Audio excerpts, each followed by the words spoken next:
जय हिंद। हमारे माननीय माटी भाई, गुरु दीदी और यहाँ के सभी स्टाफ और यहाँ के संचालनकर्ता, मेरे क्लास शिक्षक भरत भाई और अलग अलग राज्य से आए मेरे प्यारे बहनों, मैं आपको सफाई के बारे में बताना चाहती हूँ कि सफाई हमारे जीवन में क्यों जरूरी है। पहले मैं स्वास्थ्य से स्टार्ट करना चाहती हूँ कि स्वास्थ्य हमारे लिए क्यों जरूरी है। अगर जैसे कि हमारे घर के आसपास गड्ढे या नाली रहती है तो वहाँ पे देखते हैं कि हर तरह का कचरा वहाँ पे रहता है और लोग वहाँ पे कचरे डालते हैं, फेंकते हैं, लेकिन उसे साफ कोई नहीं करता। लेकिन और उससे हमें गंदगी होती है, वो गमकता है, उससे अजीब तरह की स्मेल आती है।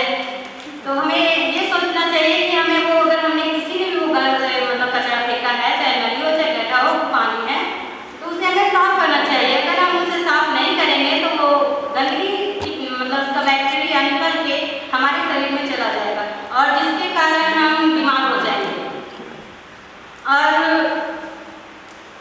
और उसमें क्या बोलते हैं, मच्छर भी हो जाते हैं उस सड़े हुए पानी से, गंदे पानी से, जिससे हमें डेंगू हो जाता है, मलेरिया हो जाती है, जिससे हम बीमार हो जाते हैं। हमारे स्वास्थ्य के लिए बहुत हानिकारक होता है।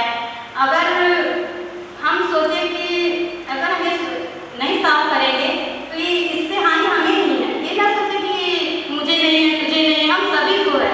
ऐसा नहीं होता कि बीमारी सिर्फ एक को होती है, बीमारी जब होती है तो वो सभी को लेती है, एक साथ किसी को नहीं लेती। इसलिए उसे हमें साफ करना चाहिए। और दूसरा है कि जैसे कि हम घर में बकरी पालते हैं, गाय पालते हैं, भैंस पालते हैं और पालतू जानवर भी पालते हैं, तो उसे हम जब तक उससे हमें फायदा होता है तब तक हम उसे दाना पानी उसका ख्याल रखते हैं कि और उसका ध्यान रखते हैं। फिर जब उसकी मृत्यु हो जाती है तो हम ये नहीं सोचते कि अगर इसकी मृत्यु हुई है, इसकी मृत्यु हो जाती है तो हम उसे जहाँ तहाँ फेंक देते हैं, या तो किसी से फिरवा देते हैं, इसे जाओ जहाँ भी फेंक दो। मतलब वो मर गई तो हमें उससे अब कोई मतलब नहीं है, उसे जहाँ तहाँ फेंकवा देते हैं। फिर उससे जो कीटाणु है वो हमारे आसपास में फैलते हैं, हमारे आसपास के वातावरण को गंदा करते हैं और इससे भी हमारे आसपास का वातावरण गंदा होता है, जिससे कई तरह की बीमारियाँ हो सकती हैं। इसलिए हमें वो क्या बोलते हैं, अगर वो गंदगी मतलब जो गाय बकरी हमने अगर मर गई है तो वो हमें खुद से साफ करनी चाहिए। वो हमारी जिम्मेवारी है कि हम उसे कहाँ फेंकें और किस जगह पे फेंकें। ऐसी जगह फेंकना चाहिए, अगर फेंक भी रहे हैं तो जहाँ पे कोई आता जाता ना हो। और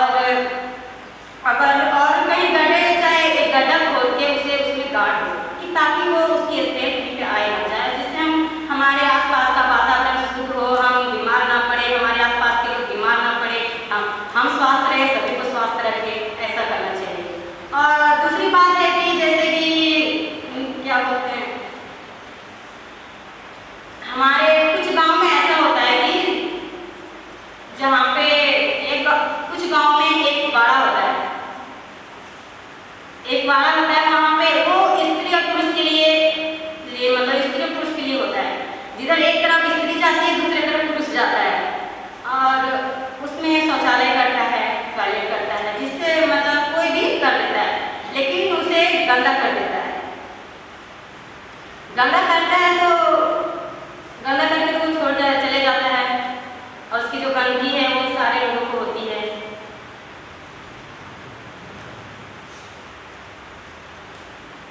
और उसे हम साफ नहीं करते। हम सोचते हैं कि ये काम हमारा थोड़ी ना है जो हम करेंगे, ये करेगा जिसका काम है। वो जो भंगी जात होती है ना, उसे बोल देते हैं कि ये इनका काम है, ये करेंगे। हम गंदगी फैला के चले जाते हैं तो हमें ये साफ नहीं करना है, जिसका काम है वो करेगा। लेकिन हमारी सोच ऐसी नहीं होनी चाहिए। अगर ये गंदगी हमने की है तो इसे हमें ही साफ करनी है, कोई दूसरा नहीं करेगा। ये सोच रखेंगे कि हम नीची हैं तो हम ये साफ नहीं करेंगे, नीचे जाति के लोग साफ करेंगे, जैसे कि भंगी का ये काम है। ये भंगी का काम नहीं है, ये हमारा काम है। हमने गंदगी फैलाई है तो इसे हम ही साफ करेंगे, हम किसी और पे गंदगी नहीं छोड़ सकते। और दूसरी बात है कि जैसे कि हम लोग क्या बोलते हैं,